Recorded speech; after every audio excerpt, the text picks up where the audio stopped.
in life. It's a pleasure to welcome you all to the first India Today Global Roundtable on the eve of the Indian Prime Minister's visit to the USA. As you've just heard, it adds a new chapter to our signature event, the India Today Conclave, in which we have been doing for the past 13 years. And every March, we have hosted some of the finest and the best of America. Bill Clinton has been there, Al Gore, Hillary Clinton, Henry Kissinger, James Cameron, and many other luminaries.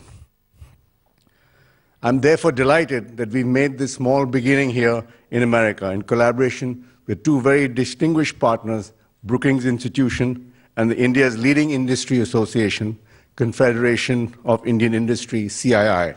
I thank you both for your support.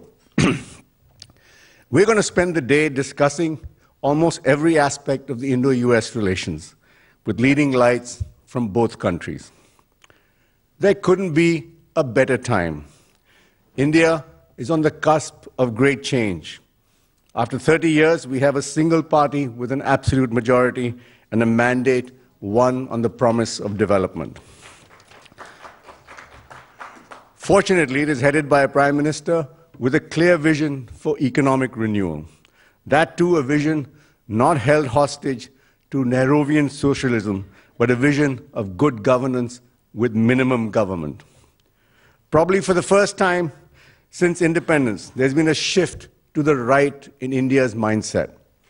There is hope now that the Modi government will control our overbearing bureaucracy and release the great entrepreneurial energy of our country and get us on the move again.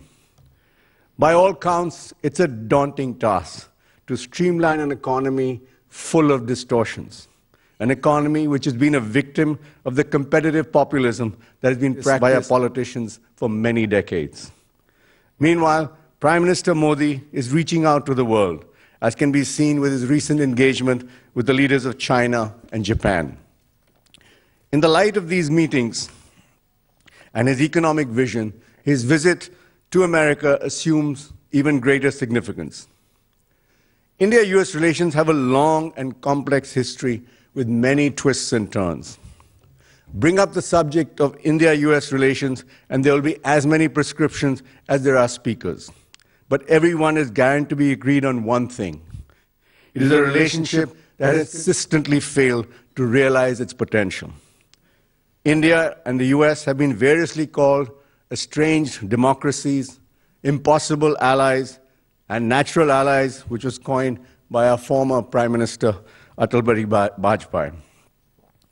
President Obama, while addressing the joint session of Parliament, put it as the interaction between the world's oldest democracy and the largest democracy. The truth is, there's always been an element of ambivalence in India's attitude towards America. This was captured by Jairam Ramesh, former Congress Party minister, who also is a speaker at the roundtable, in his inimitable style in the title of a paper he wrote in 1999. And the title was, "Yankee, Go Home, But Take Me With You."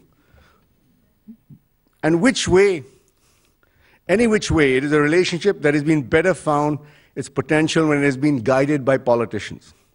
Their more graceful and indeed gracious touch has been needed to get this exceptional engagement out of the diplomats' dreadful adherence to reciprocity. Bill Clinton saw the just one Talbot dialogue as a way to rescue ties from clumsy diplomacy, and I quote, "If a relationship can be thrown off balance because of a diplomat's domestic arrangements, then surely that relationship needs work." Ashley Tellis, a very well-known and respected commentator on Indo-US affairs, has recently put it quite bluntly, and I quote, "As things stand, the US-Indian strategic partnership is in a rut." It'll be interesting to see how our American guests at this inaugural India Today Global Roundtable see it, and what they'd recommend DC to do to get the relationship back to a good groove. In fact, most of India's other bilateral relationships have been driven by state-determined strategic requirements. In this regard, the relationship with the US stands apart. In many areas, it has been led by non-government popular energies. And once again, over the course of the day, we would like to hear from our participants on how the non-government stakeholders, businessmen, students, academics, the diaspora, can pull the government back on track. It is ironic that the India-US strategic relationship got serious attention with the last BJP-led government after the 1998 Pokhran tests and the resulting sanctions as documented in Strobe Talbot's book. The big idea emerging from those years of initial discourse initiated by the BJP government was that India, as a vibrant democracy wedded to ideals similar to the US, cannot possibly be at odds with the US at all times. Washington understood that there was a need to revisit some of its own strategies that targeted India, particularly the technology control regimes. This stunted India's stature and were a roadblock to high technology trade and innovation. This is how the conversation expanded to include nuclear, space, and defense, which led to a framework known as the next steps in the strategic partnership in the last days of the Vajpayee government. Prime Minister Manmohan Singh took this forward and concluded the game-changing India-US nuclear deal. Yet the transformation of this great political initiative into robust economic cooperation in these fields was successfully thwarted by naysayers in the systems on both sides. The civil nuclear liability is the best such example.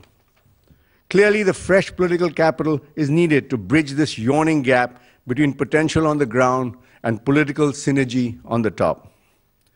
That apart, one can still see the challenge and romance if this relationship as mutual respect for each other's exceptionalism. President Obama put it most eloquently and succinctly when he said to India's parliament, and I quote, "Even as we honor the histories which in different times kept us apart, even as we preserve what makes us unique in a globalized world, we can recognize how much we can achieve together."